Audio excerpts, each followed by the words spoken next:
I always get a kick out of this gospel when I read it, because after Jesus is rejected at his hometown in Nazareth, it says he was not able to perform any mighty deeds there, apart from curing a few sick people by laying their hands on them. No big deal. Person has cancer, you're healed. Not a big deal. I want to talk today about our second reading.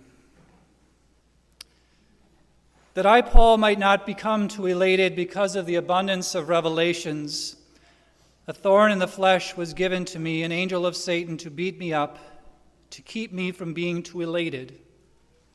3 times I begged the Lord about this, that it might leave me. But he said to me, "My grace is sufficient for you." Many people have written about this particular passage of the letter of St. Paul to the Corinthians, attempting to decide or discover precisely what it was that was the thorn in Paul's side. And they've come up with a variety of answers. I think maybe sketching a brief history of St. Paul would be helpful in this context.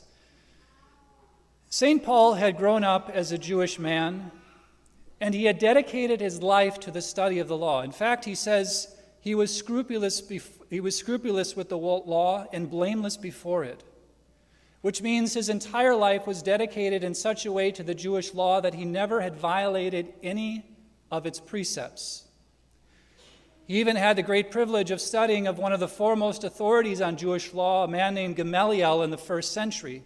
He talks about it himself, and it's even mentioned in sources outside the church from a historian named Josephus of the 1st century. Gamaliel was that foremost authority, and Paul had learned and even excelled his master. So when early Christians began to rise up and began to follow this person, originally Christians were called followers of the way because Jesus said, "I am the way, the truth, and the life." And so they began to follow what they called the way. Paul, who thought he was following the law and scrupulously observing it, was commissioned to find these Christians, people who called themselves people of the way, and to persecute them, giving permission to enchain them, to imprison them, to kill them if he needed to, but bring them back to Jerusalem to stand trial. It was this mission that Paul had been sent out to Damascus, and on his way to Damascus, most of us know about the conversion of St. Paul. He's on his way to Damascus to carry out the mission of persecuting the young church, and suddenly he sees the bright light of the Lord appear before him, and he and his companions are knocked to the ground. He hears the voice come from the bright light saying, "Paul, why are you persecuting me?" What did that vision mean? It turns out it was Jesus. Jesus was asking why Paul was persecuting his church. You see, the episode right before that in the Acts of the Apostles, Paul himself had consented to the murder of St. Stephen, who was one of the early deacons and first members of the church. It says that he accused him of blasphemy, had him stoned, and the people who stoned him laid their cloaks at St. Paul's feet. Paul continued with that on the way to Damascus until he had this vision of the Lord. He was converted, he was made blind, and then a young man named Ananias, who was also an early Christian, was sent by the Lord, and Ananias was told, "We want you to go to St. Paul and tell him the message that was handed on to you." And Ananias paused because he had heard of St. Paul's reputation.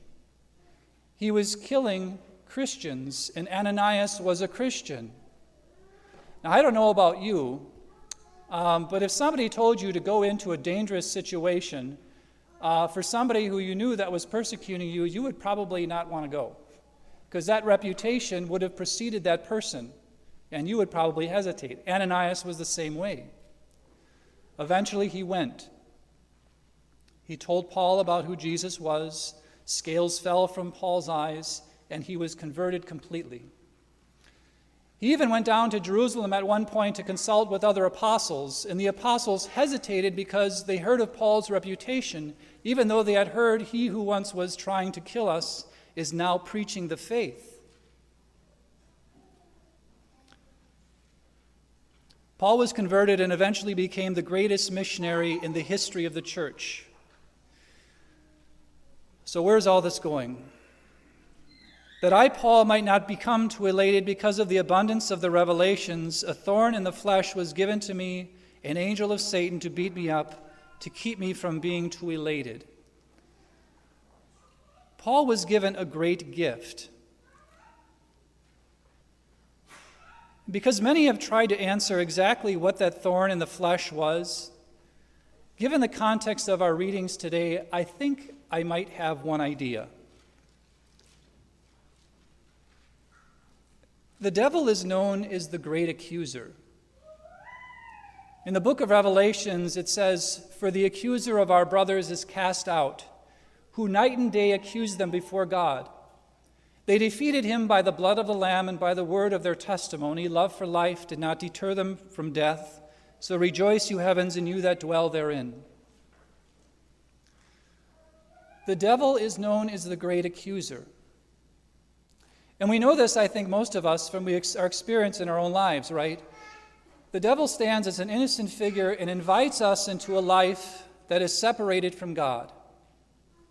And when we get into that life and we realize that it's not the direction we want to go, we attempt to escape. And what's the first thing? We are accused of the very sins that we have been invited into by the evil one. And then we find it difficult to escape.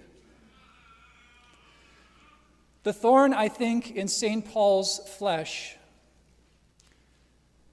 was nothing more than this angel of Satan whispering in his ear, "Murderer."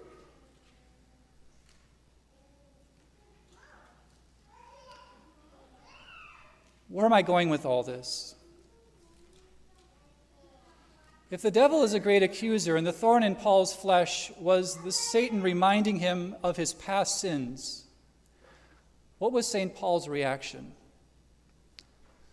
"Lord," 3 times he said, "take this away from me." And what was the Lord's answer? "My grace is sufficient for you."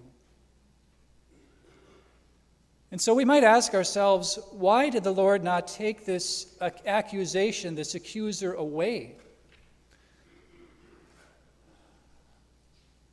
If God is really an all-loving God, why would he allow the accuser to whisper in our ear our past sins? Well, St. Paul says it very clearly, that I might not become too elated. Because as loving as God is, he never wants us to forget the difficulty of our past life and our tendency towards sin when we don't have him in our life. He wants to remind us, again, as St. Paul says, that without the Lord in our life, we are weak and prone to fall.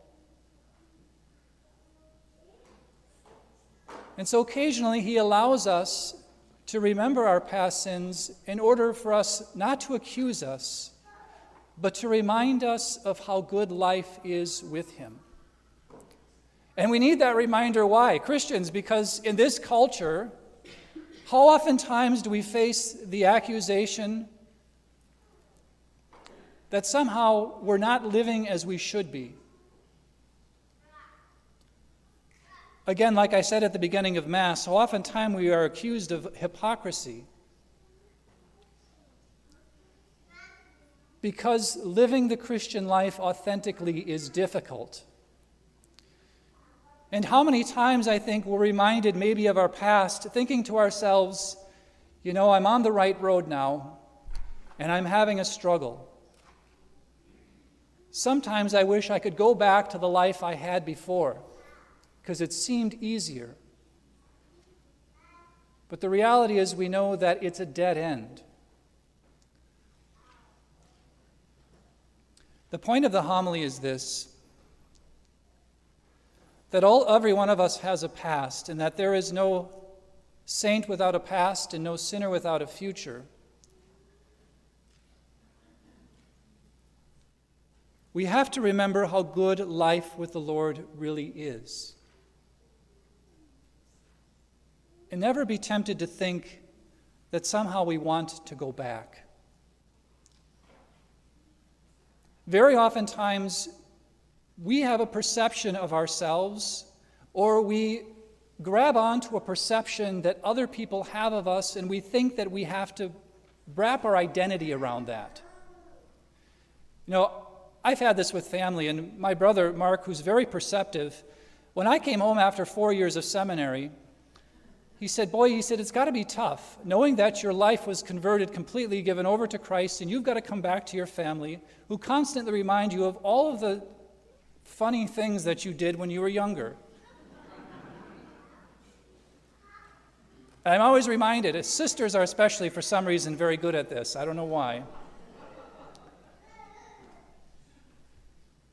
Do you remember when you did X, Y, and Z? And all I can say is, that was 25 years ago. Let it go. I was 11. I know she jokes. But don't ever when you walk into family situations or familiar people, sort of the way Jesus did in the gospel, they had him pegged who they thought they knew who he was, but he was so much more. Never deny the workings or the promptings of grace in your own life leading you to conversion out of maybe a false identity that you've made for yourself because of sins of the past. Never let anyone do that to you. Your identity is in God. At the same time, never make yourself an identity that is not you either, because you are much more in God. I hope, friends, that you can hear the Lord's words to St. Paul today in your own lives. That when it comes to difficulty, when it comes to those thorns that you may have in your side for whatever reason, that you remember the Lord whisper to you as he did to St. Paul today, my grace, my relationship with you should be sufficient. And let's ask the Lord for an increase in that relationship today as we receive him specifically in this communion that we celebrate.